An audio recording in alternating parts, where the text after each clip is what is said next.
लोगों से मैं हाथ जोड़ के मदद मांगने आया हूं कि आप लोग मेरी मदद करें, मुझे आशीर्वाद दें। मैं अपने बुजुर्गों से, सर्व समाज के बुजुर्गों से हाथ जोड़ के अपील करता हूं कि वो मेरे सिर पर आशीर्वाद का हाथ रखें और जो 36 बिरादरी से, सब समाज से मेरे युवा साथी हैं, मेरे छोटे बड़े भाई हैं, मैं उनसे अपील करता हूं कि वो मेरे साथ इस जंग में कंधे से कंधा मिला के चलें, अपने भाई का साथ दें। मैं आप लोगों के मान सम्मान को यूं ही बरकरार रखूंगा, किसी प्रकार का कोई भेदभाव नहीं करूंगा, सबको बराबर मान सम्मान दूंगा। मेरे पिताजी श्री नरेंद्र राणा आप लोगों के बीच रहे हैं। 2019 में बसपा पार्टी से अकेले चुनाव लड़ा था, आप लोगों ने बहुत आशीर्वाद दिया, बहुत सहयोग दिया। मैं उम्मीद करता हूं अब की बार आपका बेटा आप लोगों के बीच है, आप लोग उस मान सम्मान को और ज्यादा बढ़ा कर देंगे, उस आशीर्वाद को और ज्यादा बढ़ाकर अपने बेटे को कामयाब बनाने का काम करेंगे। मैं बहुत ज्यादा उम्मीद और विश्वास लेकर आप लोगों के बीच आया हूं और मुझे उम्मीद है कि आप लोग मुझे निराश नहीं करोगे, अपने बेटे को, अपने भाई को विधानसभा पहुंचाने का काम करोगे। मेरे पिताजी आप लोगों के सुख दुख के साथी रहे हैं, आप लोगों के बीच पिछले 12 साल से हैं। मैं भी आप लोगों के सुख दुख का साथी रहूंगा। जहां भी आप लोगों को मेरी जरूरत पड़ेगी, मैं आप लोगों के बीच खड़ा मिलूंगा। जहां भी समाज, कोई बिरादरी सामाजिक या सार्वजनिक काम में मेरी कोई जिम्मेवारी लगाएगा, मैं उस जिम्मेवारी पे भी खरा उतरूंगा। आज मेरे पिताजी मेरे साथ नहीं है, उनका स्वास्थ्य ठीक नहीं है, वो हॉस्पिटल में है और मेरा दुर्भाग्य देखो, मैं चुनाव में हूं, मैं उनको हॉस्पिटल देखने भी नहीं जा सकता। सुबह घर से निकलता हूं, रात को देर रात घर जाता हूं, सुबह फिर निकल पड़ता हूं, अकेला होता हूं। जब ये जंग शुरू की थी तब मैं अकेला था, आप लोगों के बीच आया, आप लोगों ने इतना प्यार दिया, इतना आशीर्वाद दिया, मेरी हिम्मत बढ़ाई, मेरा हौसला बढ़ाया। मैं हाथ जोड़ के अपील करता हूं आप लोगों से, आप लोग ये मेरी हिम्मत और ये मेरा हौसला टूटने मत देना। अपने बेटे को यूं ही हौसला और हिम्मत देते रहना। उसके बाद मेरी जिम्मेवारी है आप लोगों का मान सम्मान करने की, आप लोगों की समस्याओं का समाधान करने की। मैं आप लोगों के लिए दिन रात एक कर दूंगा।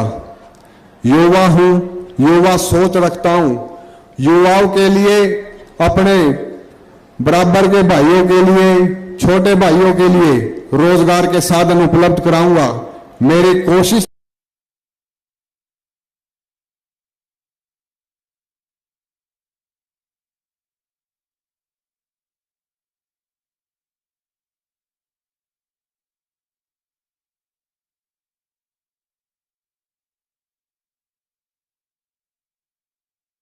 जात बरादरी नहीं पूछी, धर्म नहीं पूछा, जो भी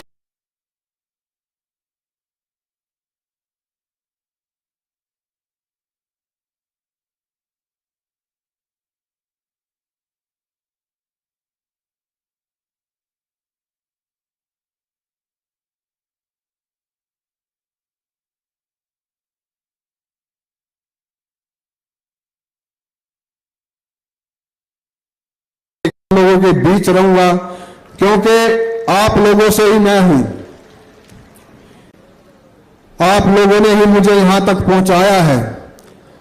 आप लोगों के आशीर्वाद से, आप लोगों के सहयोग से आज मैं इस मंच पे खड़ा हूं और ये जनसमूह और ये जन सैलाब आज दिखा रहा है कि आपको मेरे पिताजी से कितना प्यार है, उन्होंने आप लोगों के दिल में क्या जगह बनाई है और चौधरी अभय सिंह चौटाला, आदरणीय बहन कुमारी मायावती जी के लिए आप लोगों के दिलों में क्या जगह है, ये दर्शाता है आपका जन सैलाब। और ये जन सैलाब अब की बार असंध में एक नया इतिहास रचेगा।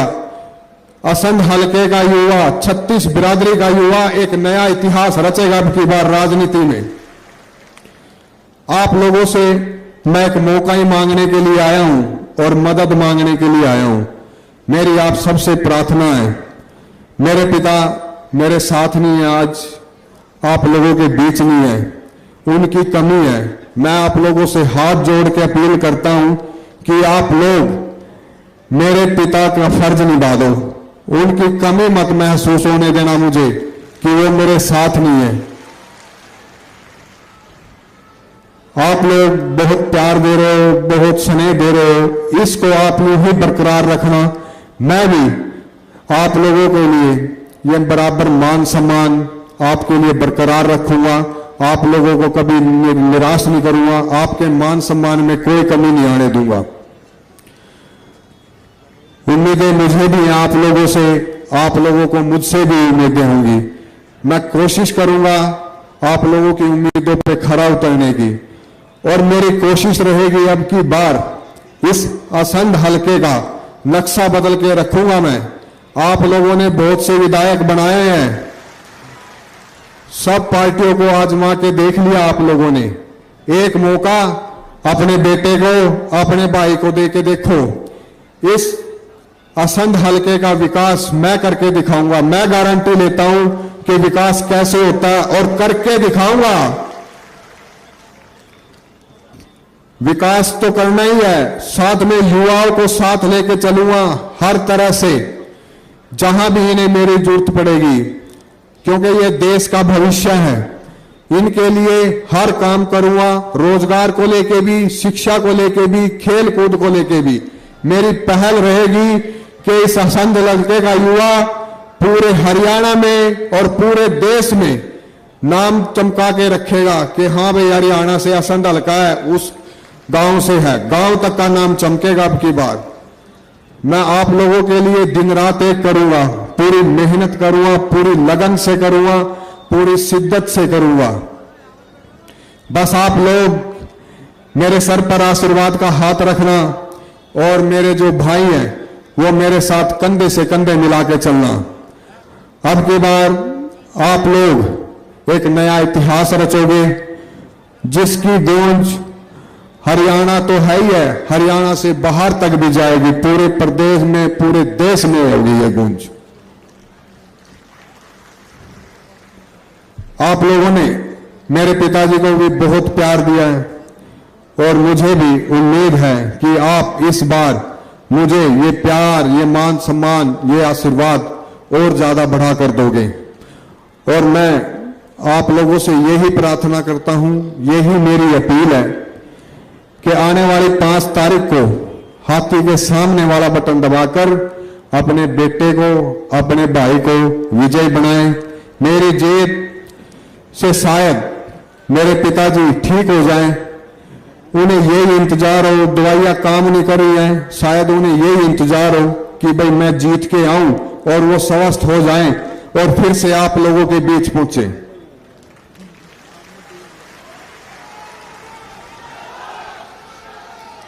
आप लोग बस मेरी ये मदद कर दो, दुआओं से ज्यादा शायद आप लोगों की दुआएं काम आ जाएं।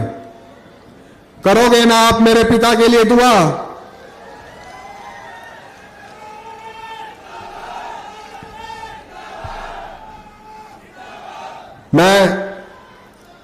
मेरा दुर्भाग्य है ये, और मैं परमात्मा से प्रार्थना करता हूं कि ऐसा किसी भी बेटे, किसी बच्चे का दुर्भाग्य ना हो कि उसका बाप हॉस्पिटल में हो और वो उससे मिलने को भी तरसे। आप लोग इतनी संख्या में यहां पहुंचे मुझे आशीर्वाद देने के लिए, बहन कुमारी मायावती जी और चौधरी अभय सिंह चौटाला जी का मान सम्मान बढ़ाने के लिए मैं आप सबका तहे दिल से धन्यवाद करता हूं, आभार व्यक्त करता हूं, और आपसे प्रार्थना करता हूं कि आने वाली 5 तारीख को ज्यादा से ज्यादा संख्या में हाथी के सामने वाला बटन दबाएं, अपने बेटे को विजयी बनाएं। आपकी जीत मेरी जीत और ये 36 बिरादरी की जीत होगी। आप सबका यहाँ पधारने पर मैं पुनः धन्यवाद करता हूं। जय भीम। मान्यवर काशीराम अमर रहे, चौधरी देवीलाल अमर रहे। आपने मुझे सुना, यह मौका दिया, उसके लिए आप सबका हाथ जोड़ के बहुत बहुत धन्यवाद।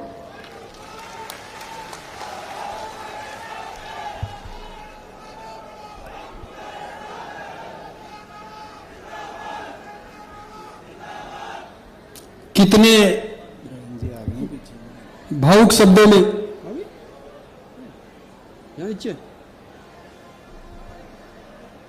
सम्मानित साथियों, नारों का जवाब नारों से होना चाहिए।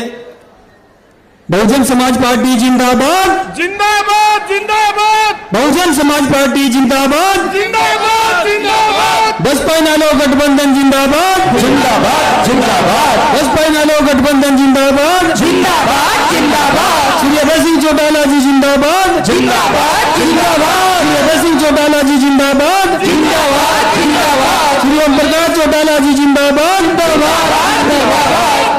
बहन कुमारी महतो जी जिंदाबाद, जिंदाबाद जिंदाबाद बहन कुमारी महतो जी जिंदाबाद, जिंदाबाद जिंदाबाद आकाश आनंद जी जिंदाबाद, जिंदाबाद जिंदाबाद श्री आकाश आनंद जी जिंदाबाद, जिंदाबाद जिंदाबाद बहन कुमारी महतो जी जिंदाबाद, जिंदाबाद जिंदाबाद बाबा साहब भीमराव अम्बेडकर जी अमर रहे, अमर रहे अमर रहे बाबा साहब भीमराव अम्बेडकर जी अमर रहे, अमर रहे अमर रहे मान्यवर साहब श्री काशीराम जी अमर रहे, अमर रहे अमर रहे मान्यवर साहब श्री काशीराम जी अमर रहे, अमर रहे अमर रहे चौधरी देवीलाल जी अमर रहे, अमर रहे अमर रहे चौधरी देवीलाल जी अमर रहे, अमर रहे अमर रहे बहन कुमारी महतो जी जिंदाबाद, जिंदाबाद जिंदाबाद बहन कुमारी महतो जी जिंदाबाद, जिंदाबाद जिंदाबाद श्री अभय सिंह चौटाला जी जिंदाबाद, जिंदाबाद जिंदाबाद श्री ओम प्रकाश चौटाला जी जिंदाबाद। जिंदाबाद जिंदाबाद बहन जी आप आगे बढ़ो, हम आपके साथ हैं बहन जी आप संघर्ष करो,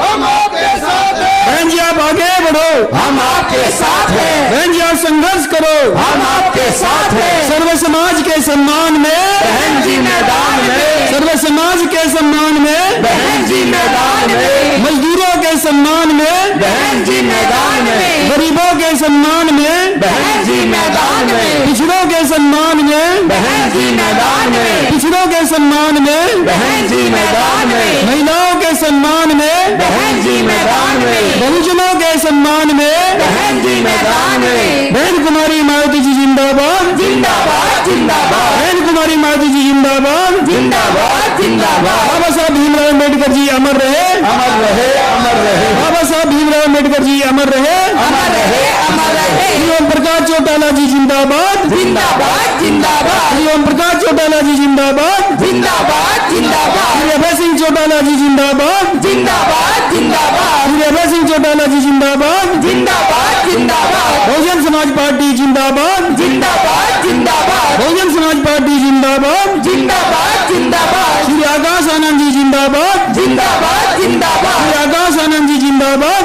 जिंदाबाद जिंदाबाद बहन कुमारी महतो जी जिंदाबाद, जिंदाबाद जिंदाबाद बसपा इनेलो गठबंधन जिंदाबाद, जिंदाबाद जिंदाबाद बसपा इनेलो गठबंधन जिंदाबाद, जिंदाबाद जिंदाबाद बसपा इनेलो गठबंधन जिंदाबाद। जिंदाबाद जिंदाबाद बहन जी आप संघर्ष करो, हम आपके साथ हैं बहन जी आप संघर्ष करो, हम आपके साथ हैं बहन जी आप आगे बढ़ो, हम आपके साथ हैं बहन जी आप आगे बढ़ो, हम आपके साथ हैं सर्व समाज के सम्मान में, बहन जी मैदान में सर्व समाज के सम्मान में, बहन जी मैदान में मजदूरों के सम्मान में, बहन जी मैदान में मजलूमों के सम्मान में, बहन जी मैदान में मजदूरों के सम्मान में, बहन जी मैदान में गरीबों के सम्मान में, बहन जी मैदान में पिछड़ों के सम्मान में, बहन जी मैदान में पिछड़ों के सम्मान में, बहन जी मैदान में महिलाओं के सम्मान में, बहन जी मैदान में बहुजनों के सम्मान में, बहन जी मैदान में बहुजन समाज पार्टी जिंदाबाद,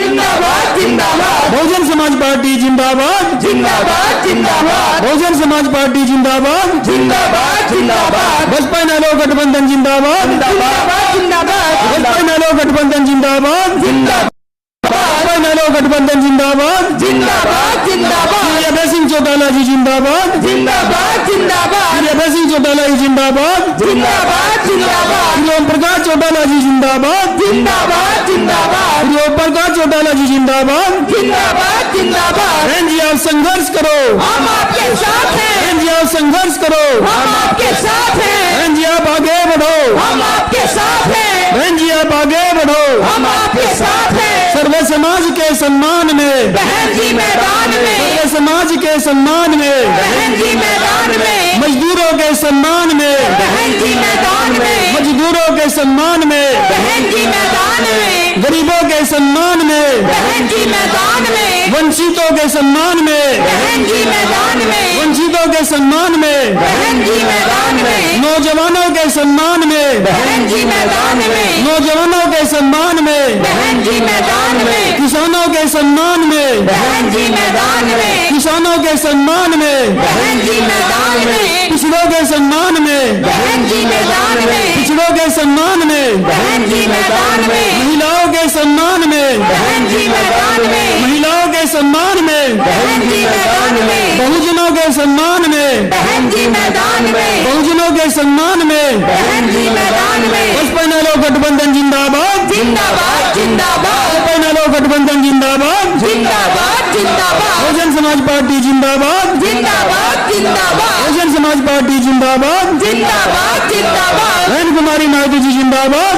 जिंदाबाद जिंदाबाद, बहन कुमारी मायावती जी जिंदाबाद, जिंदाबाद जिंदाबाद, बहन कुमारी मायावती जी जिंदाबाद। जिंदाबाद जिंदाबाद, बाबा साहब भीमराव अम्बेडकर जी अमर रहे, अमर रहे, अमर रहे, बाबा साहब भीमराव अम्बेडकर जी अमर रहे। अमर रहे, अमर रहे, बहन कुमारी मायावती जी जिंदाबाद, जिंदाबाद जिंदाबाद, बहन कुमारी मायावती जी जिंदाबाद, जिंदाबाद जिंदाबाद, बहन कुमारी मायावती जी जिंदाबाद। जिंदाबाद जिंदाबाद, सर्व समाज के सम्मान में, बहन जी मैदान में, सर्व समाज के सम्मान में, बहन जी मैदान में, गरीबों के सम्मान में, बहन जी मैदान में, मजदूरों के सम्मान में, बहन जी मैदान में, पिछड़ों के सम्मान में, बहन जी मैदान में, मजदूरों के सम्मान में, बहन जी मैदान में, महिलाओं के सम्मान में, बहन जी मैदान में, बहुजनों के सम्मान में। बहन जी मैदान बहन में, कुमारी मायावती जी जिंदाबाद। जिंदाबाद जिंदाबाद। साथियों बैठ जाओ, जोरदार तालियां बजाकर के माननीय बहन जी का स्वागत करें। बैठ जाओ। सम्मानित साथियों, हमारे बीच में बहुजन समाज पार्टी की राष्ट्रीय अध्यक्ष, उत्तर प्रदेश की 4 बार रही मुख्यमंत्री, इस देश के पीड़ितों, शोषितों और गरीबों की मसीहा, सर्व समाज के मान और सम्मान की प्रतीक आदरणीय बहन कुमारी मायावती जी करनाल जिले में असंध की धरती पर पहुंचने पर जोरदार तालियों के साथ स्वागत करें।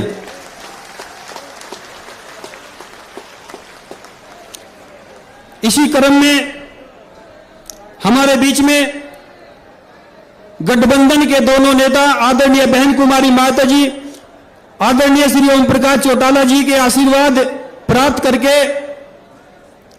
गठबंधन के होने वाले सीएम श्री अभय सिंह चौटाला जी इस मंच पर पहुंच चुके हैं। उनके लिए भी जोरदार तालियों से स्वागत करें।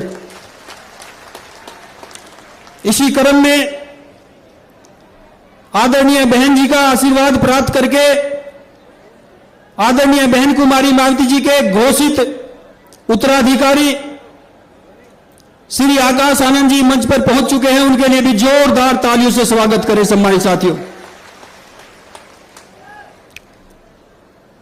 अब मैं इस असम विधानसभा के प्रत्याशी गोपाल सिंह राणा जी से आग्रह करूंगा कि आदरणीय बहन कुमारी मायावती जी को मुकुट देकर सम्मानित करने का काम करें श्री गोपाल सिंह राणा जी।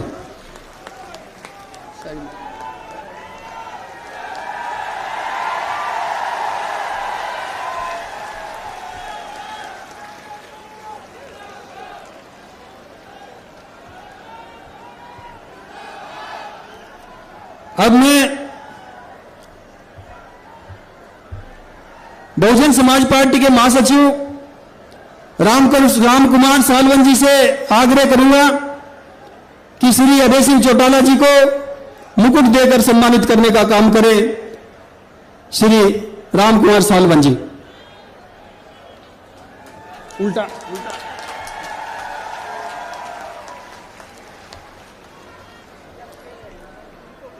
अब मैं श्री संजय बोध और श्री महेंद्र कुमार जी से आग्रह करूंगा कि आदरणीय आकाशानंद जी को मुकुट देकर सम्मानित करने का काम करें। सम्मानित साथियों,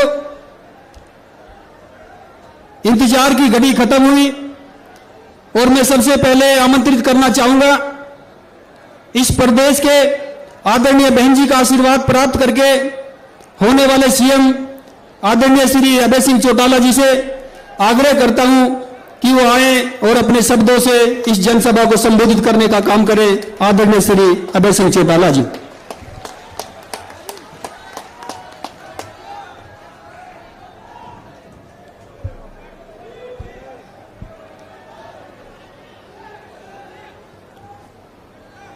बहुत ही मान और सम्मान के योग बहुजन समाज पार्टी की राष्ट्रीय अध्यक्ष, उत्तर प्रदेश की 4 बार रही मुख्यमंत्री, आज असंध की चुनावी जनसभा में मुख्य अतिथि के रूप में आई बहन कुमारी मायावती जी, बहुजन समाज पार्टी के राष्ट्रीय कोऑर्डिनेटर श्री आकाश आनंद जी, बहुजन समाज पार्टी के हरियाणा, पंजाब और चंडीगढ़ के प्रभारी श्री रणधीर बेनीवाल जी, मंच पे मेरे साथ बैठे हुए दोनों पार्टियों के नेतागण, असंध विधानसभा क्षेत्र से संयुक्त उम्मीदवार गोपाल राणा जी, घरौंडा विधानसभा क्षेत्र से संयुक्त उम्मीदवार मन्नू कश्यप जी, पानीपत ग्रामीण के संयुक्त उम्मीदवार रणवीर देशवाल जी, इंद्री से संयुक्त उम्मीदवार सुरेंद्र उडाना जी, नीलोखेड़ी से संयुक्त उम्मीदवार बलवान वाल्मीकि जी और करनाल विधानसभा से संयुक्त उम्मीदवार भाई सुरजीत पहलवान जी, आज की इस चुनावी सभा में आए हुए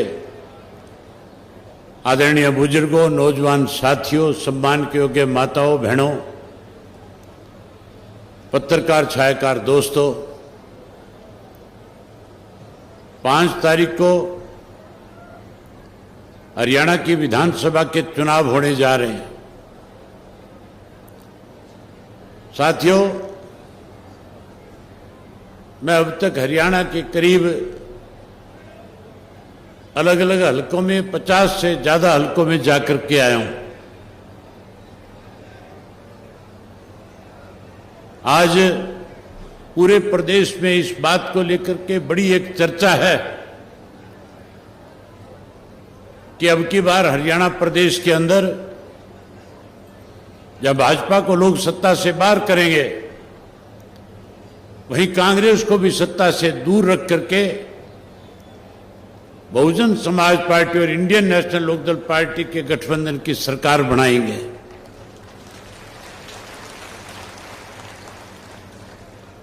आपकी आज की इस भीड़ को देख करके मैं प्रेस के लोगों से ये बात खुल करके कह सकता हूं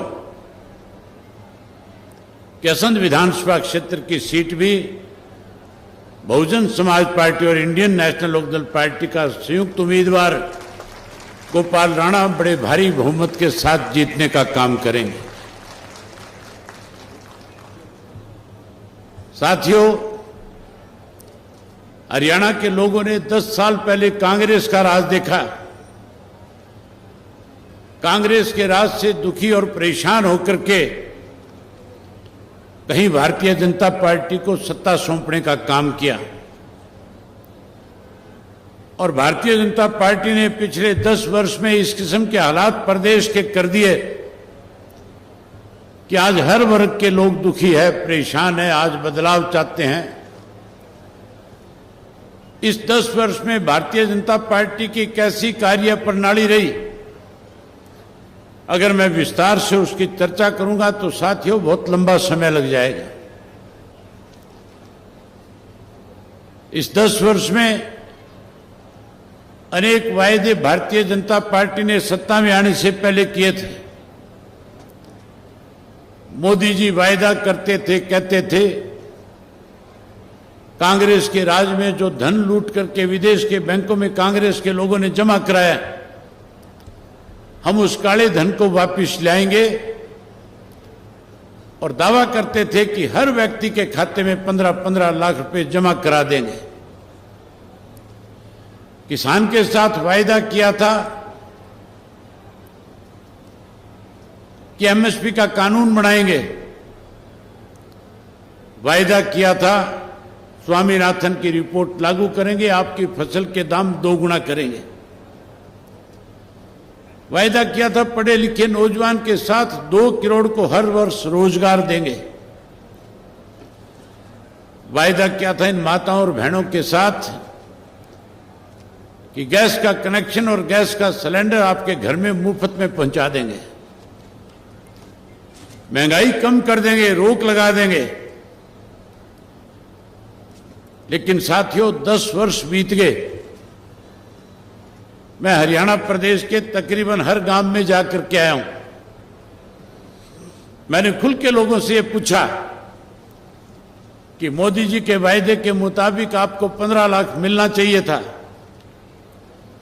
कोई पैसा आपके खाते में आया? लोगों का जवाब ना में था। असंध विधानसभा क्षेत्र के गांव-गांव से आप आए हुए हो।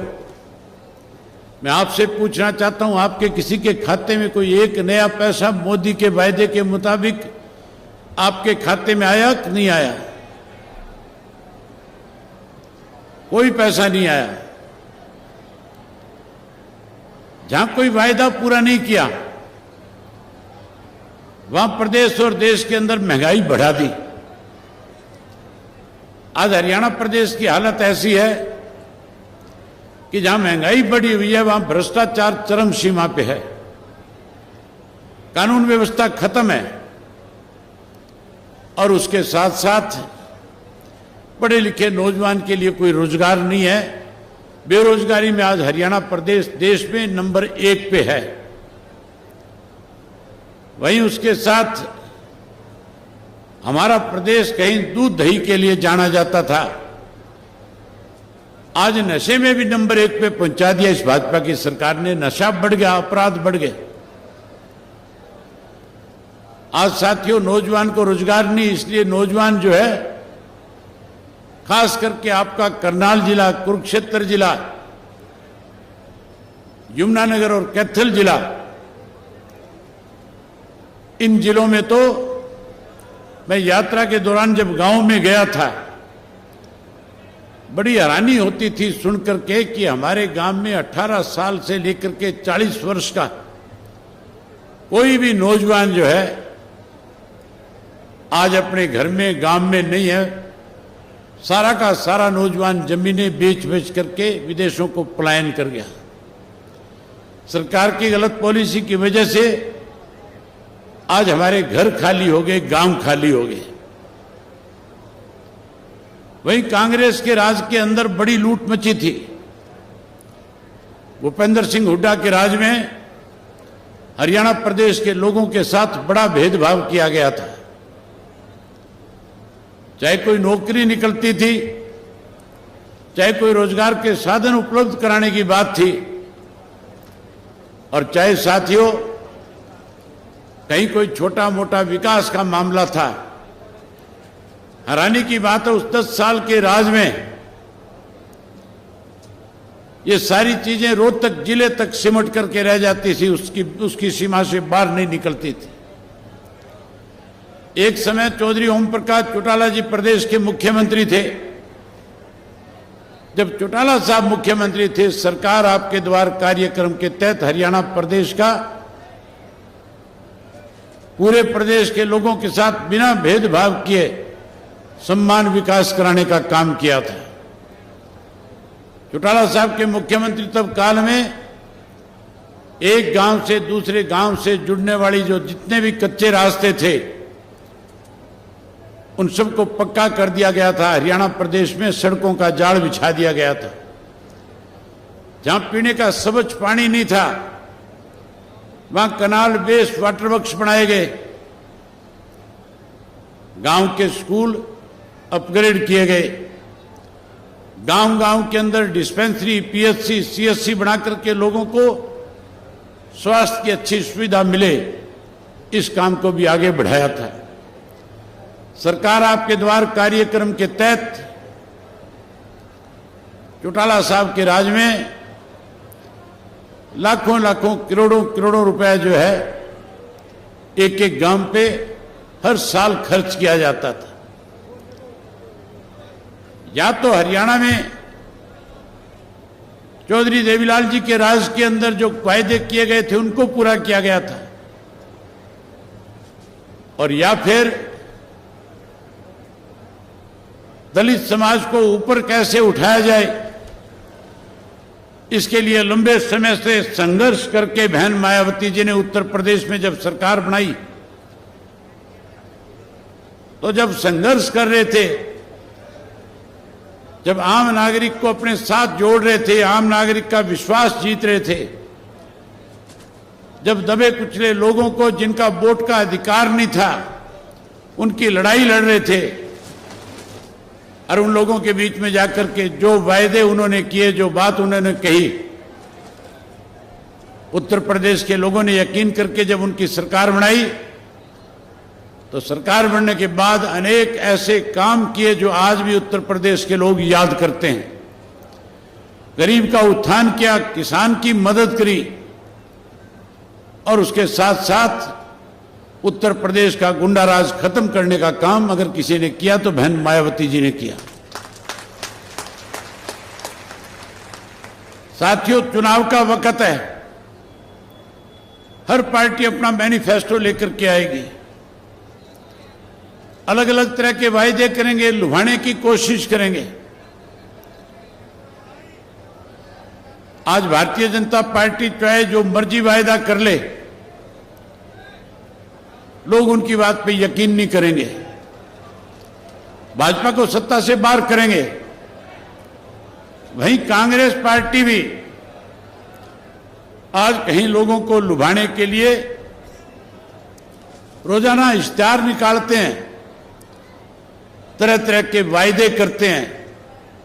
बड़ी हैरानी की बात है, जो पार्टी 10 साल सत्ता में रही, सत्ता में रहते हुए लोगों को कोई सुविधाएं प्रदान नहीं करी, महंगाई बढ़ाई, भ्रष्टाचार बढ़ाया,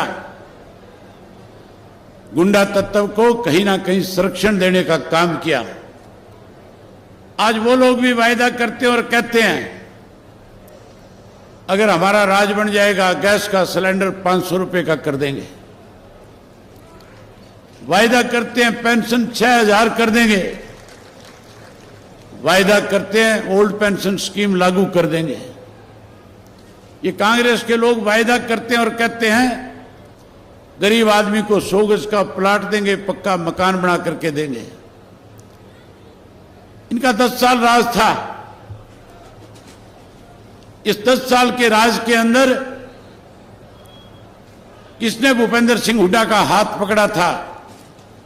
कौन मना कर रहा था? ये सारी सुविधाएं 10 साल के उस राज में, उस कार्यकाल में क्यों नहीं दी? अब केवल सत्ता का दाव लगाना चाहते हैं। आज वायदे करके लोगों को कहीं भ्रमित करना चाहते हैं। अगर वायदे प्रदेश में किसी ने पूरे किए तो उस शख्स का नाम चौधरी देवीलाल था। आप याद करो, चौधरी देवीलाल जी ने सन 1987 में आपसे वायदे किए थे, कहा था कि अगर मेरी सरकार बनाओगे, मुझे सेवा का मौका दोगे, तो बुजुर्ग आदमी को जिसकी उम्र 60 वर्ष हो जाएगी, सरकार के खजाने से 100 रुपया माहवार पेंशन देने का काम करूंगा। किसान से, मजदूर से, गरीब आदमी से, छोटे दुकानदार से कहा था कि आप कर्जे से पीड़ित हैं, सरकार बनाओ, 10-10 हजार रुपए का कर्जा माफ करूंगा। जो 10,10,000 उस वक्त का था, आज के 10 लाख से भी ज्यादा है। साथियों, वायदा किया था गरीब की बेटी की शादी में दिक्कत परेशानी ना आए, 5100 कन्यादान दूंगा। बंसीलाल मुख्यमंत्री थे, कह रहे थे कि देवीलाल भका रहा है, मैं LLB हूं, वकील हूं, पढ़ा लिखा हूं, चिंता करने की जरूरत नहीं, सरकारी खजाने से कोई धन इस तरह दिया नहीं जा सकता। अगर ऐसा संभव होता तो मैं आपको पहले मुहैया करा देता। आपने चौधरी देवीलाल को सरकार बना करके दी। चौधरी देवीलाल ने कानून बना करके तीनों के तीनों वायदे आपके पूरे करने का काम किया। आज फिर कांग्रेस के लोग वायदे करके कहीं मतदाता को लुभाना चाहते हैं। इनसे वायदे पूरे नहीं हो सकते। इनकी नीयत ठीक होती तो 10 साल पहले पूरे करते। अगर कोई वायदा पूरा करेगा तो इंडियन नेशनल लोकदल पार्टी और बहुजन समाज पार्टी की सरकार बनने के बाद हम लोग आपसे किए हुए वायदे पूरे करने का काम करेंगे। मैं आपसे एक बात पूछना चाहता हूं, हम आपके सामने जो भी वायदा करेंगे, क्या आप लोगों को हमारे ऊपर इस बात का विश्वास है कि जो बात आज मैं आपके बीच में कह करके जाऊंगा, सरकार बनने के बाद उसको पूरा करने का काम करूंगा?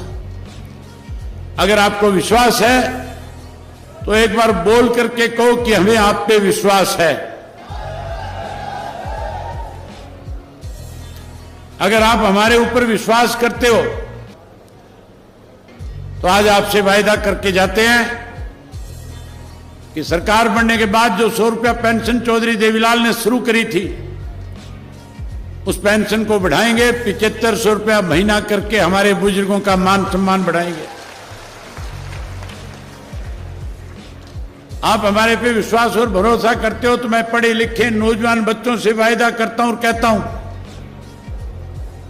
आपको चिंता करने की जरूरत नहीं है। 2 लाख नौकरियों के पद हरियाणा प्रदेश में खाली है। सरकार बनने के बाद हर घर से एक पढ़े लिखे नौजवान को, चाहे हमारी बेटी पढ़ी लिखी हो, चाहे बेटा पढ़ा लिखा हो, उसे सरकारी नौकरी देने का काम करेंगे। जो बेरोजगार रह जाएगा उसे भी चिंता करने की जरूरत नहीं है। हम अपने बेरोजगार बच्चों के लिए 21,000 रुपया बेरोजगारी भत्ता तब तक देंगे जब तक उसको सरकारी नौकरी नहीं मिल जाएगी। ये माताएं बहनें बैठी है, मोदी ने अपना वायदा पूरा नहीं किया था। कांग्रेस वाले कहते हैं 500 में देंगे। आप सरकार बनाओ, हम सरकार बनने के बाद गैस का सिलेंडर महीने की पहली तारीख को आपके घर में प्रदेश की सरकार की तरफ से मुफ्त में पहुंचाने का काम करेंगे।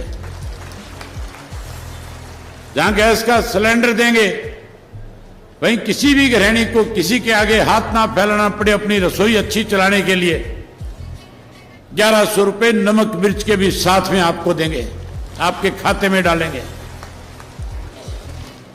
ओल्ड पेंशन स्कीम लागू करेंगे।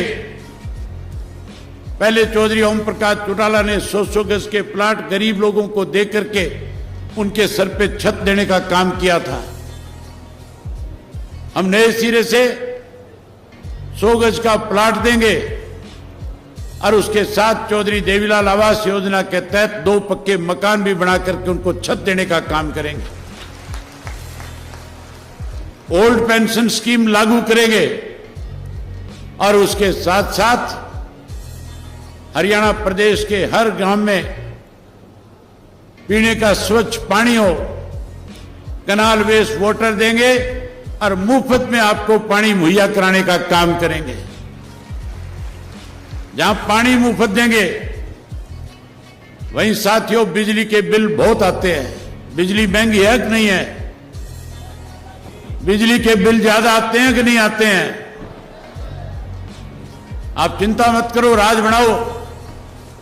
ये सारे मीटर पड़वा करके मनोहर लाल खट्टर के घर के दरवाजे पे टंगवा दूंगा।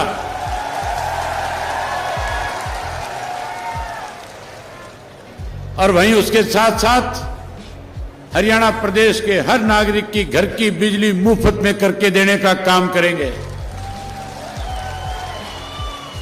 अच्छे स्कूल बनाएंगे ताकि बच्चे शिक्षित हो सकें और वहीं उसके साथ हरियाणा के हर बच्चे की, हर घर में पैदा होने वाली बेटी की पढ़ाई मुफ्त में कराएंगे। वहीं उसके साथ साथ परमात्मा ना करे कोई बीमार हो जाए। आज बीजेपी वाले कहते हैं 10 लाख का आयुष्मान कार्ड बनाएंगे, कांग्रेस वाले कल तक कहते थे 20 लाख, अब कहते हैं 25 लाख। मुझे लगता है चुनाव की तारीख नजदीक आते आते कह देंगे 30 लाख 35 लाख।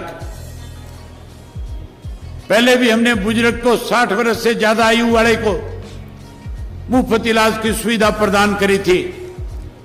अब की बार हमारा फैसला है दोनों पार्टियों का। हम तो चाहते हैं हरियाणा का हर नागरिक जो है स्वस्थ रहे, हरियाणा सेहतमंद रहे।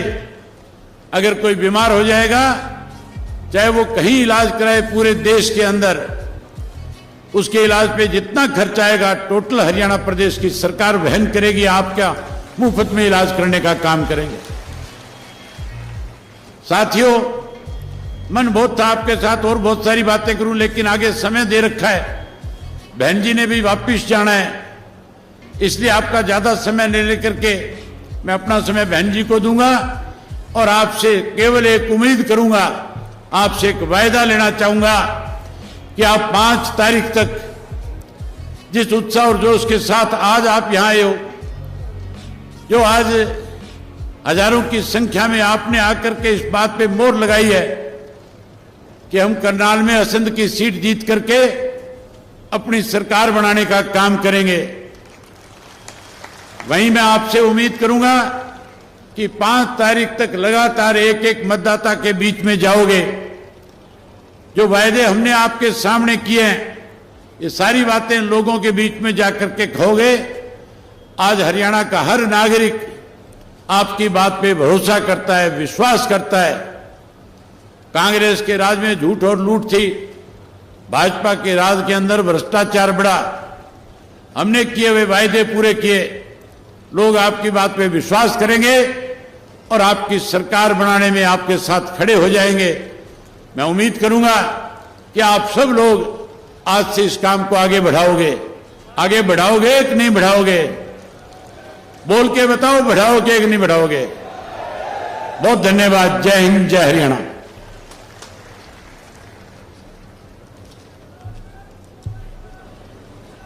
सम्मानित साथियों, अब मैं इस जनसभा के मुख्य अतिथि के रूप में आई बहुजन समाज पार्टी की राष्ट्रीय अध्यक्ष, उत्तर प्रदेश की 4 बार रही मुख्यमंत्री, इस देश के पीड़ितों, शोषितों, गरीबों की मसीहा, सर्वे समाज के मान और सम्मान के प्रतीक आदरणीय बहन कुमारी माइती जी को निवेदन पूर्वक आग्रह करता हूं कि आए और जनसभा को संबोधित करने का काम करें। सम्मानित साथियों, बड़ी गंभीरता से सुनना एक एक शब्द को। बहन जी का एक एक शब्द मूल्यवान है। बड़ी गंभीरता से सुनना। कोई भी व्यक्ति बहन जी के भाषण खत्म होने से पहले कुर्सी नहीं छोड़ेगा। शांति से सुनना, गंभीरता से सम्मान साथ।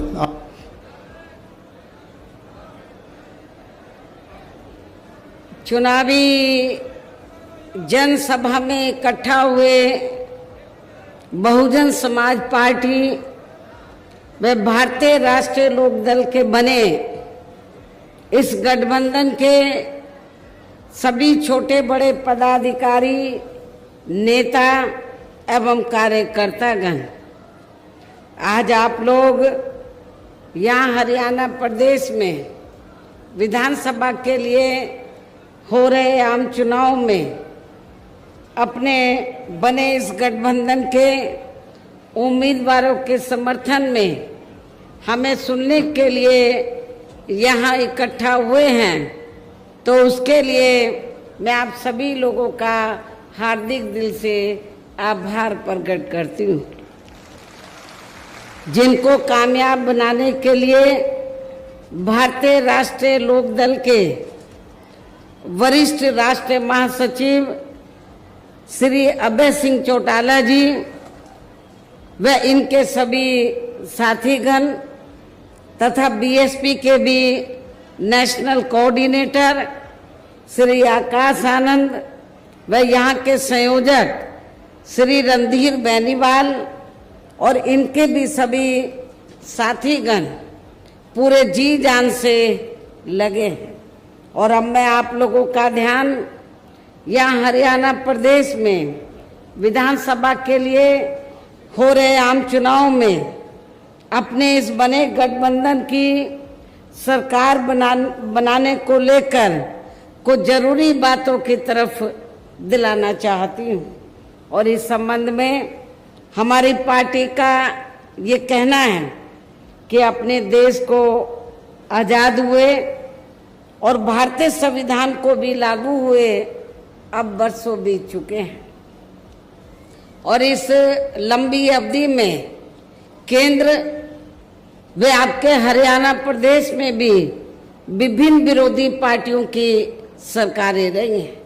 लेकिन दुख की बात यह है कि इस दौरान आपके हरियाणा प्रदेश में भी यहाँ विरोधी पार्टियों की रही सरकारों में सर्व समाज में से खासकर दलितों, आदिवासियों, पिछड़े वर्गों, मुस्लिम व अन्य धार्मिक अल्पसंख्यकों के साथ साथ गरीबों, मजदूरों, किसानों, व्यापारियों एवं अन्य मेहनतकश लोगों का भी पूर्ण रूप से विकास व उत्थान आदि नहीं हो सका है।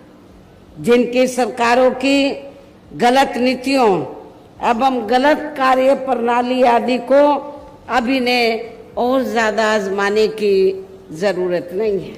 और इस मामले में खास तौर से मैं दलितों, आदिवासियों व अन्य पिछड़े वर्गों के लोगों को ये बताना चाहूंगी कि इन वर्गों को परम पूज्य बाबा साहब डॉक्टर भीमराव अंबेडकर के कड़े संघर्ष एवं अथक प्रयासों से भारतीय संविधान में मिले कानूनी अधिकारों में से विशेषकर सरकारी नौकरियों में जो इन्हें आरक्षण की सुविधा मिली है, तो उसे यहाँ पहले कांग्रेस की और अब बीजेपी की तथा अन्य और पार्टियों की भी राज्यों में रही सरकारों की जातिवादी सोच व मानसिकता के चलते इन्हें यह आरक्षण का पूरा लाभ नहीं दे पा रहे हैं। और अब तो इनके इस आरक्षण को ये पार्टियां मान्य कोर्ट की आड़ में इसे प्रभावहीन बनाने में व खत्म करने की भी पूरी कोशिश में लगी हुई हैं। और इसका खास उदाहरण ये है कि दिनांक 1 अगस्त 2024 को माननीय सुप्रीम कोर्ट का दिया गया निर्णय है, जिसमें कोर्ट ने एससी व एसटी के आरक्षण में वर्गीकरण व क्रीमी लेयर आदि को लागू करने की बात कही है। यानी कि आरक्षण में से आरक्षण, पहले एससी एसटी वर्गों के लोगों को जो आरक्षण दिया हुआ था तो वो उनको पूरा मिलता था, भरा तो नहीं जाता था कोटा, लेकिन उसमें कोई वर्गीकरण नहीं था। उसमें कोई अब क्या है, माननीय सुप्रीम कोर्ट ने क्या जजमेंट दिया है कि जो आरक्षण आप लोगों को मिला SC ST वर्गों के लोगों को, तो उसमें भी वर्गीकरण किया जाएगा, उसको भी बांट दिया जाएगा। पहले SC ST में क्रीमी लेयर आदि लागू नहीं थी, वो भी लागू कर दी। और सुप्रीम कोर्ट ने जो ये जजमेंट दिया, अब होगा क्या कि SC ST का जो आरक्षण है इसको वर्गीकृत कर दिया, इसको बांट दिया कि जो SC ST में इसको 2-3 हिस्सों में बांट दिया। लेकिन पहले ऐसा नहीं था। पहले मान लीजिए जो जिन लोगों को आरक्षण मिल रहा है और उनमें से जो लोग इसके योग्य नहीं हैं, तो उन्हीं वर्गों में से आरक्षण दिया जाता था।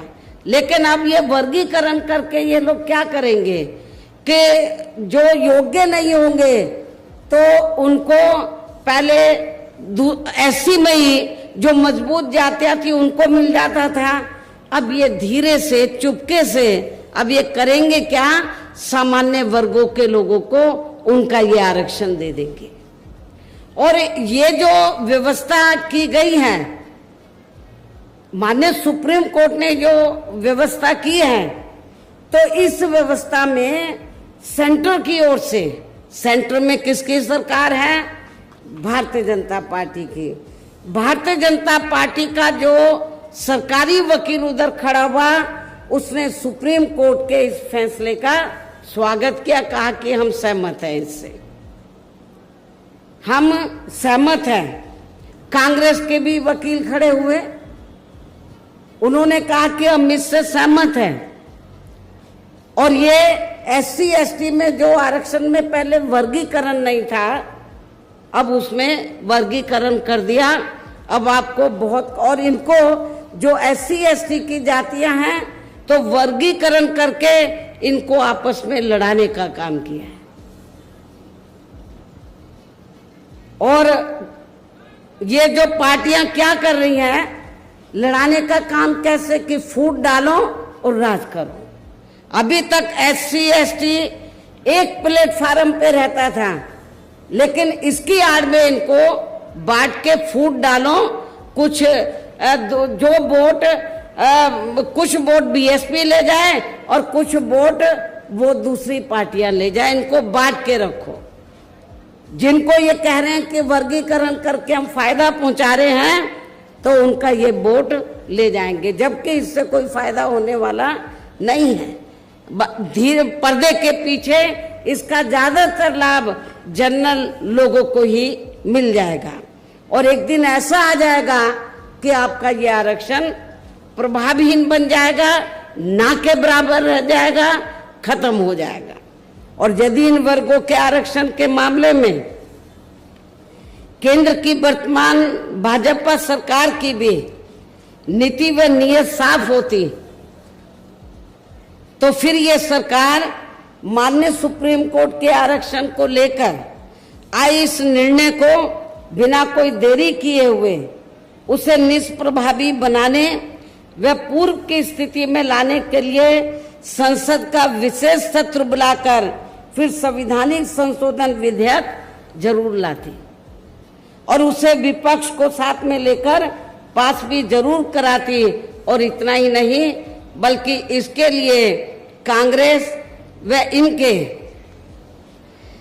इंडिया गठबंधन ने अभी तक भी केंद्र सरकार पर कोई दबाव नहीं बनाया है। और ऐसा करना तो बहुत दूर की बात रही, बल्कि इन्होंने माननीय सुप्रीम कोर्ट के इस निर्णय पर अभी तक कुछ भी खुलकर नहीं बोला है। ना बीजेपी ने, ना कांग्रेस ने, ना अन्य पार्टियों ने कुछ भी खुलकर नहीं बोला है। और इस मामले में केंद्र की भाजपा सरकार व अधिकांश सभी विरोधी पार्टियां अभी तक भी चुप्पी साधे हुए हैं। यहाँ मैं ये भी बता देना चाहती हूँ कि माननीय कोर्ट ने SC/ST आरक्षण में वर्गीकरण करने व क्रीमी लेयर को भी लागू करने का ये कार्य जो पहले संसद के पास था, राष्ट्रपति जी के पास था, उनसे वापस लेकर तो SC/ST के आरक्षण में वर्गीकरण करने व क्रीमी लेयर को भी लागू करने का ये कार्य अब राज्य सरकारों के ऊपर छोड़ दिया है। जो पहले राज्य सरकारों के पास नहीं था, संसद के पास था, राष्ट्रपति जी के पास था, ये राज्य सरकारों के ऊपर छोड़ दिया है। जो राज्य सरकारें हैं, जिस भी पार्टी की सरकार बनेगी तो उस पार्टी की सरकार फिर अपने हिसाब से इसका पूरा राजनीतिक फायदा भी उठाएगी। साथ ही इसकी आड़ में इन वर्गों को बांटकर इन्हें आपस में भी लड़ाएगी।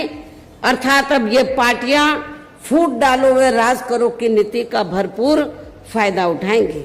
जबकि संविधान के मुताबिक कि जाति को SC व ST की सूची में शामिल करना है या नहीं करना है, तो इसका ये अधिकार अभी तक, जैसा कि मैंने आप लोगों को बताया, ये केवल संसद व माननीय राष्ट्रपति जी को ही दिया हुआ था, जिसे 1 अगस्त 2024 को माननीय सुप्रीम कोर्ट के आए निर्णय के जरिए इसे अब वापस लेकर सीधे ही राज्य सरकारों को दे दिया गया है, जिससे अब इन वर्गों के साथ काफी नाइंसाफी होगी। अर्थात इनका भी आरक्षण ना के बराबर ही रह जाएगा। और अब तो कांग्रेस के श्री राहुल गांधी ने भी विदेश में जाकर इनके सभी आरक्षण को आगे वक्त आने पर खत्म करने का भी ऐलान कर दिया है। इसलिए इन वर्गों के लोगों को बाबा साहब डॉक्टर भीमराव अंबेडकर द्वारा जो इन्हें आरक्षण का ये संवैधानिक अधिकार मिला है, तो इसे बचाने के लिए अब यहाँ हरियाणा प्रदेश में हो रहे विधानसभा चुनाव में इन वर्गों को, ऐसी सभी आरक्षण विरोधी पार्टियों को अपना कतई भी वोट नहीं देना है। जो ये पार्टियां माननीय सुप्रीम कोर्ट के आए इस निर्णय को बिल्कुल भी बदलने के लिए तैयार नजर नहीं आती हैं। अर्थात इस मामले में केवल ये पार्टियां इन वर्गों को गुमराह करने में ही लगी हुई हैं। ऐसी स्थिति में अब इन वर्गों को यहाँ विधानसभा के लिए हो रहे आम चुनाव में अपने बने इस गठबंधन की ही सरकार बनाकर इसे लागू होने से, यहाँ के हरियाणा प्रदेश में इसे लागू होने से तब तक लटका कर व रोक कर रखना है जब तक केंद्र व विपक्ष द्वारा इस निर्णय को संवैधानिक संशोधन के जरिए खत्म करके इसे पुरानी स्थिति में बहाल नहीं कर दिया जाता है। इसलिए ऐसी स्थिति में अब आप लोगों को एक तरफा अपना वोट केवल BSP व इन्हें लोग के बने अपने इस गठबंधन को ही देना है, ताकि सत्ता में आकर यहाँ आपके स्टेट में माननीय सुप्रीम कोर्ट के आए इस निर्णय पर कुछ हद तक अंकुश लगाया जा सके। हम इसको पास नहीं होने देंगे। हमारा गठबंधन की सरकार होगी तो इसको लटका के रखेंगे।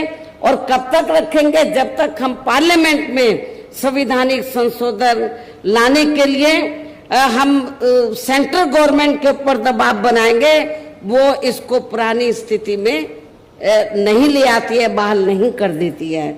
इतना ही नहीं बल्कि केंद्र व राज्यों में कांग्रेस, बीजेपी व अन्य जातिवादी पार्टियों की रही सरकारों ने इनका आरक्षण का कोटा अभी तक भी पूरा नहीं किया है। आपके हरियाणा प्रदेश में भी यही स्थिति है। हर विभाग में सीटें खाली पड़ी, जिसे फिर अंत में किसी न किसी रूप में सामान्य वर्गों को ही दे दिया जाता है। पदोन्नति में आरक्षण को तो इन्होंने मान्य कोर्ट की आड़ में काफी हद तक खत्म कर दिया है। इसके साथ ही केंद्र व राज्यों की भी सरकारों द्वारा इन वर्गों के लोगों को प्राइवेट सेक्टर में आरक्षण दिए जाने की व्यवस्था किए बिना ही इनके ज्यादातर सरकारी कार्य अब यहाँ प्राइवेट सेक्टर के जरिए ही देश के अधिकांश बड़े बड़े पूंजीपतियों व धन्ना सीटों आदि को ही दिए जा रहे हैं, जिसके कारण आपके यहाँ हरियाणा प्रदेश सहित पूरे देश में अब इन वर्गों के लोगों को आरक्षण का बहुत कम ही लाभ मिल पा रहा है।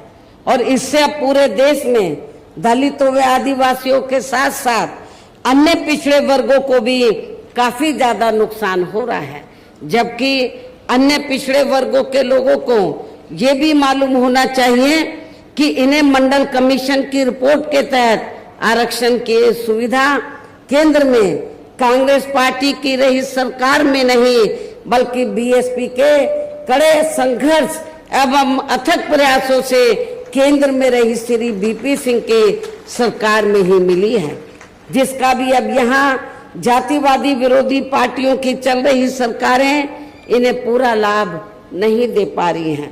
इसके साथ ही श्री बीपी सिंह की सरकार में ही इन वर्गों के मसीहा परम पूज्य बाबा साहब डॉक्टर भीमराव अंबेडकर को भी यहाँ भारत रत्न की उपाधि से सम्मानित किया गया है, जिसके लिए वो हर प्रकार से पात्र भी थे, जबकि इन्हें ये सम्मान इनके जीते जी केंद्र में रही कांग्रेस पार्टी की सरकार में ही बहुत पहले मिल जाना चाहिए था।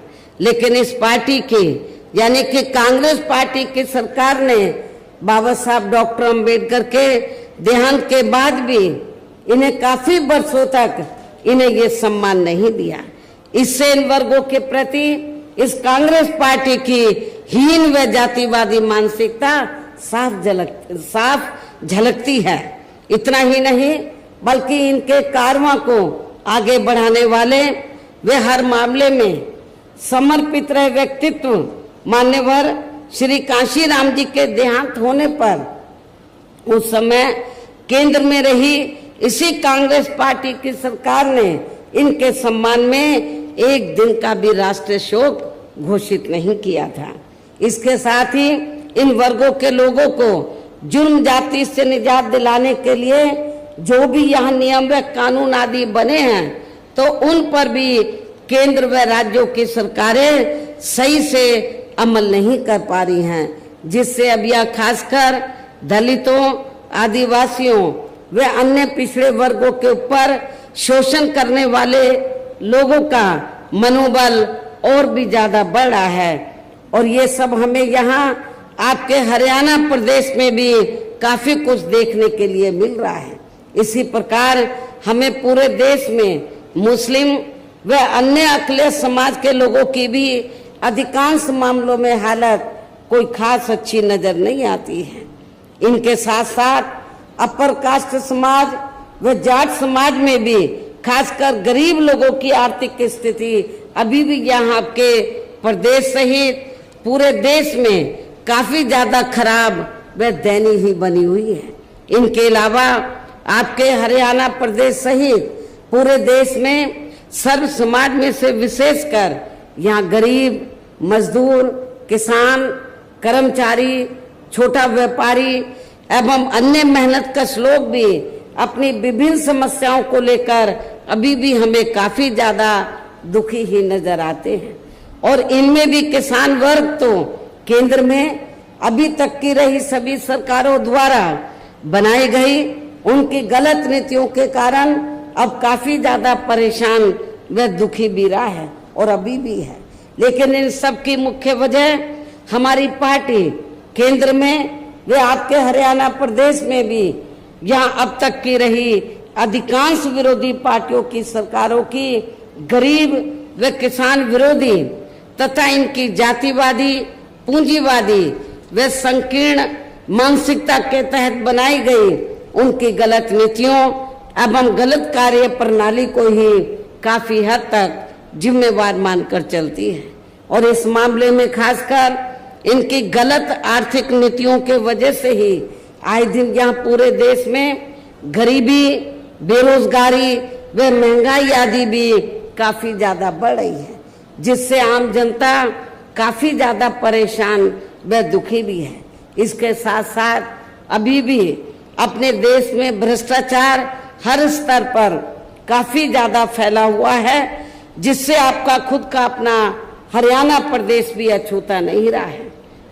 और इन सब का मुख्य कारण हमारी पार्टी आजादी के बाद से लेकर अभी तक केंद्र व देश के अधिकांश राज्यों में तथा आपके खुद के अपने हरियाणा प्रदेश में भी ज्यादातर सत्ता यहाँ खासकर पूंजीवादी पार्टियों के हाथों में ही आने को मानकर चलती है, जिसके कारण ही अब पूरे देश में वे आपके खुद के अपने प्रदेश में भी अभी भी हमें जहाँ सर्व समाज के लोग अधिकांश मामलों में काफी ज्यादा दुखी व परेशान ही नजर आते हैं, जबकि पूरे देश में बहुजन समाज पार्टी ही अकेली एक ऐसी पार्टी है जो विरोधी पार्टियों की तरह देश के बड़े बड़े पूंजीपतियों व धन्ना सेठों की आर्थिक मदद से नहीं बल्कि अपनी पार्टी के ही आम कार्यकर्ताओं की आर्थिक मदद से चुनाव लड़कर यहाँ केंद्र व राज्यों की भी सत्ता में आना चाहती है, ताकि हमारी पार्टी सत्ता में आने के बाद फिर बिना किसी दबाव के वे आजाद होकर सर्व समाज के लोगों की सभी समस्याओं का समाधान करके उन्हें हर मामले में वे हर स्तर पर यहाँ खुशहाल बना सके। और इसी आधार पर चलकर ही आबादी के हिसाब से देश के सबसे बड़े प्रदेश उत्तर प्रदेश में 4 बार हमारी पार्टी ने अपने नेतृत्व में वहाँ सरकार भी बनाई है, और हमने अपनी सभी चारों रही सरकारों में अपनी पार्टी की विचारधारा एवं सिद्धांतों के तहत चलकर वैसे तो वहाँ सर्व समाज के हितों का पूरा ध्यान रखा है, लेकिन सभी मामलों में प्राथमिकता पहले हमने वहाँ सर्व समाज में से विशेषकर उन दलितों, आदिवासियों, पिछड़े वर्गों, मुस्लिम व अन्य अकलियतों को तथा गरीब एवं असहाय लोगों को ही दिया है, जिनके वहाँ हर मामले में व हर स्तर पर सभी विरोधी पार्टियों की रही सरकारों में उनकी हीन, जातिवादी, संकीर्ण व पूंजीवादी सोच होने के कारण काफी ज्यादा उपेक्षा की गई है। इसके साथ साथ हमने उत्तर प्रदेश में गरीब एवं बेरोजगार लोगों को दूसरी पार्टियों की रही सरकारों की तरह मामूली सा बेरोजगारी भत्ता न देकर उन्हें बड़ी तादाद में सरकारी एवं गैर सरकारी क्षेत्रों में स्थायी रोजगार भी उपलब्ध कराए। इसके साथ ही गरीब भूमिहीन लोगों को खेती करने के लिए उन्हें फ्री सरकारी जमीन भी दी है, तथा गरीब आवासहीनों को जिनके पास रहने के लिए अपने पक्के मकान नहीं थे उनके हमने 2-2 कमरों के पक्के मकान सरकार की ओर से फ्री में बना के दिए, और वहाँ पे जो उनकी और जरूरतें थी शिक्षा की, हॉस्पिटल की, और भी जो जरूरतें थी रोजमर्रा की, उसका भी हमने वहाँ पर प्रबंध किया, जिससे वहाँ लाखों गरीब लोगों को काफी फायदा पहुंचा है। शहरों व देहातों को भी विकसित किया गया। डॉक्टर अंबेडकर ग्राम विकास योजना के तहत बड़े पैमाने पर उत्तर प्रदेश में देहातों को विकसित किया गया। मान्यवर श्री कांशीराम जी शहरी समग्र विकास योजना के तहत शहरों को विकसित किया गया, और उन बस्तियों पर विशेष ध्यान दिया, उन बस्तियों की तरफ जहां पर दलित वर्ग के लोग और पिछड़े वर्ग के लोग रहते थे। तो जो पहले सरकारें रही तो जहां पर दलित और पिछड़े वर्ग के लोग रहते थे उनका वो विकास नहीं करती थी, तो गांव में जाते ही मालूम पड़ जाता था ये दलितों की बस्ती है, ये पिछड़ों की बस्ती है। तो हमारी पार्टी की सरकार ने डॉक्टर अंबेडकर ग्राम विकास योजना के तहत उत्तर प्रदेश में तो देहातों को विकसित किया, और जहां पर दलित अन्य पिछड़े वर्ग के लोग रहते थे उनको हर सुविधाओं से डेवलप किया, विकसित किया, और उसका असर ये हुआ कि चाहे वो दलित वर्ग के लोग हों या अन्य समाज के लोग हों, अपर कास्ट के भी लोग हों, तो जब वो गरीब लोग अपने बेटी की शादी करते थे तो सबसे पहले प्राथमिकता वो डॉक्टर अंबेडकर गांव को देते थे कि हमारी लड़की को सभी सुविधाएं मिलेंगी। इसके अलावा हमारी पार्टी की रही सरकार ने वहां विभिन्न क्षेत्रों में लगे लोगों के साथ साथ छात्रों, युवाओं, महिलाओं व बुजुर्गों आदि के हितों में भी अनेकों महत्वपूर्ण व ऐतिहासिक कार्य किए हैं जिनसे इन्हें काफी ज्यादा लाभ पहुंचा है। किसानों की भी अधिकांश समस्याओं का काफी हद तक समाधान किया गया है तथा उनकी फसलों का भी उन्हें समय से उचित दाम दिया गया है। इतना ही नहीं बल्कि हमने उत्तर प्रदेश में सर्व समाज के लोगों के ऊपर किसी भी प्रकार की कोई जुल्म जाति आदि भी नहीं होने दी है, बल्कि हमारी पार्टी की रही सरकार ने वहां जुल्म जाति करने वाले लोगों को बिना कोई देरी किए हुए उन्हें तुरंत ही जेल की सलाखों के अंदर भेजा है, जहां मेरी सरकार में उनकी सही व असली जगह होती है, जिसकी यहाँ आपके हरियाणा प्रदेश में भी काफी सख्त जरूरत है। इसके साथ ही हमारी पार्टी की रही सरकार ने अपने देश में दलित एवं अन्य पिछड़े वर्गों में समय समय पर जन्मे यहाँ अपने महान संतों, गुरुओं व महापुरुषों में भी खासकर महात्मा ज्योतिराव फूले, छत्रपति शाहू जी महाराज, श्री नारायण गुरु, बाबा साहब डॉक्टर भीमराव अंबेडकर एवं मान्यवर श्री कांशीराम जी आदि को भी विभिन्न रूपों में पहली बार वहां पूरा आदर सम्मान दिया है, जिन्हें विरोधी पार्टियों के लोग अभी तक भी आसानी से पचा नहीं पा रहे हैं। इस प्रकार से उत्तर प्रदेश में हमारी पार्टी ने अपने सभी चारों रहे शासनकाल के दौरान वहां हर मामले में व हर स्तर पर सब समाज के लोगों को काफी बेहतरीन सरकार दी है। और यदि आप लोग भी यहाँ अपने हरियाणा प्रदेश में गरीबों, किसानों व आम जनहित के तथा विशेषकर कमजोर एवं उपेक्षित वर्गों के हितों में ऐसे ही कार्य करना चाहते हैं, इसके साथ ही आपकी प्रदेश की जनहित से जुड़ी जो भी यहाँ स्थानीय समस्याएं हैं तो उन्हें भी आप दूर करना चाहते हैं, तो फिर आप लोगों को भी उत्तर प्रदेश की तरह ही यहाँ अपने हरियाणा प्रदेश में भी अपने इस बने गठबंधन की ही सर्वजन हिताय व सर्वजन सुखाय की नीतियों पर आधारित ही सरकार बनानी होगी, जिसके लिए अब आप लोगों को यहाँ अपने हरियाणा प्रदेश में विधानसभा के लिए हो रहे आम चुनाव में अपने गठबंधन का ही बेहतर रिजल्ट लाना होगा। इसके साथ साथ आप लोगों को वोट पड़ने तक यहाँ की सत्ताधारी पार्टी व अन्य सभी विरोधी पार्टियों के साम दाम दंड भेद आदि हथकंडों से भी जरूर सावधान रहना है। और इस मामले में खासकर आप लोगों को विरोधी पार्टियों के जारी किए गए उनके हवाई व प्रलोभन भरे चुनावी घोषणा पत्रों आदि के बहकावे में तो कतई नहीं आना है, जिन्हें ये पार्टियां सत्ता में आने के बाद अधिकांश अमल में नहीं लाती हैं, जिस पर से अब जनता का काफी हद तक विश्वास ही उठ गया है।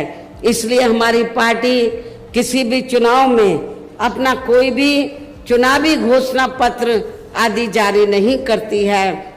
वैसे भी हमारी पार्टी कहने में बहुत कम बल्कि कार्य करके दिखाने में ही ज्यादा विश्वास रखती है, अर्थात जो कहती है तो उसे करके भी दिखाती है। और ये सब हमने उत्तर प्रदेश में बिना घोषणा पत्र के जारी किए हुए 4 बार सरकार बनाई, कोई घोषणा पत्र जारी नहीं किया था।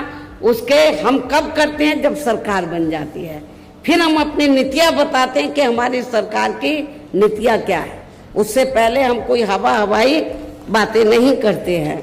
और अब संक्षेप में मेरा यही कहना है कि आप लोगों को अपने खुद के, अपने हरियाणा प्रदेश के भी हित में यहाँ बीएसपी व इन्हें लोग के बने अपने इस गठबंधन की ही सरकार बनाना बहुत जरूरी है।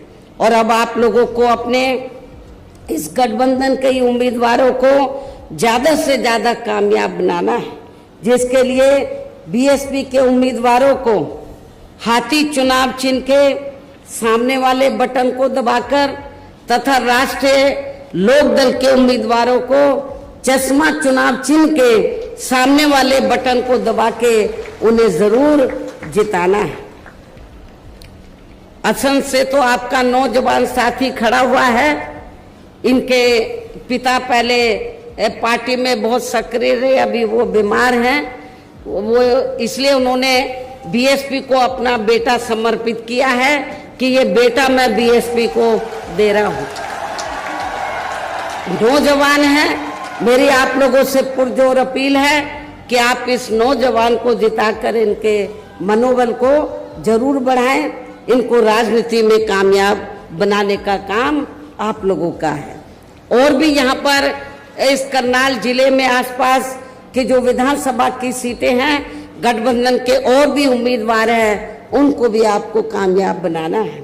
इस प्रकार से आप लोगों को अपने बने इस गठबंधन की ही पूर्ण बहुमत की सरकार बनाना है। और सरकार बनने पर फिर गठबंधन की ओर से आपके हरियाणा प्रदेश का मुख्यमंत्री चौधरी अभय सिंह चौटाला जी को ही बनाया जाएगा, जिनको मेरे आशीर्वाद के साथ साथ इनके पिता चौधरी ओम प्रकाश सिंह चौटाला जी का भी पूरा आशीर्वाद प्राप्त है।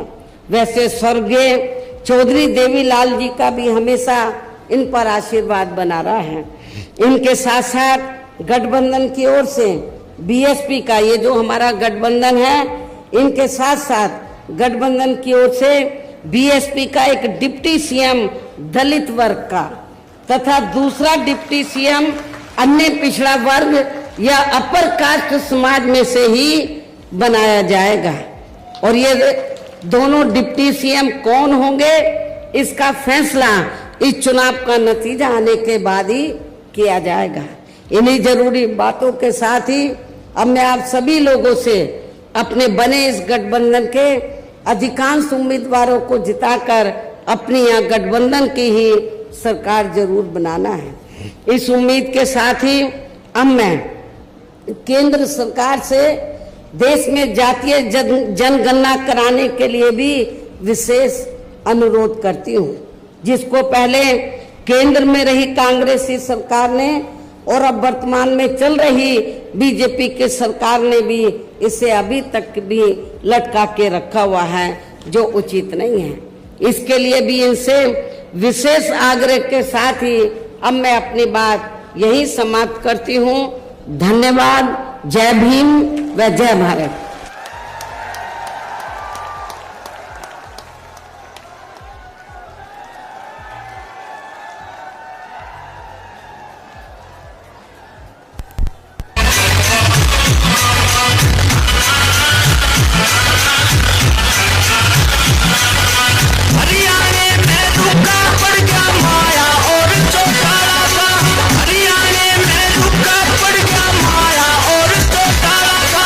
गठबंधन का राज चले हाथ